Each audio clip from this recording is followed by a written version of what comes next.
మన దేశంలో మీరు 6 సంవత్సరాల లోపు పిల్లల్ని తీసుకున్నా, అలాగే రిప్రొడక్టివ్ ఏజ్లో ఉన్నటువంటి మహిళలను తీసుకున్నా 50% కంటే ఎక్కువ మంది ఐరన్ డెఫిషియన్సీ అనీమియాతో బాధపడుతున్నారనమాట. అంటే రక్తహీనత. దీని మూలంగా చాలా వీక్గా ఉంటారు. వాళ్ళ పనులు చేసుకోవటం కూడా కష్టమైపోతుంది. దీన్ని ఎదుర్కోవటం కోసం ఇప్పుడు రైస్ ఫోర్టిఫికేషన్ని ప్రభుత్వం ప్రతిపాదించింది. 2024వ సంవత్సరం కల్లా దేశమంతా ఈ రైస్ ఫోర్టిఫికేషన్ని ఇంప్లిమెంట్ చేయాలి అని చెప్పి ప్రభుత్వం సంకల్పించింది. ఇక్కడ ఏం జరుగుతుందంటే కొంత రైస్ని గ్రైండ్ చేస్తారు.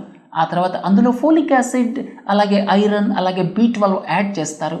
మళ్ళీ ఆ తర్వాత వాటిని జస్ట్ రైస్లా ఉండే విధంగానే కెర్నెల్స్ని తయారు చేస్తారు. వీటిని ఒక స్పెసిఫైడ్ రేషియోలో రైస్తో కలుపుతారనమాట. వీటిని ఏమంటారు? ఫోర్టిఫైడ్ రైస్ అంటారనమాట. దీని మూలంగా అనీమియాని ఎదుర్కోవచ్చు అని చెప్పి ప్రభుత్వం భావిస్తోంది.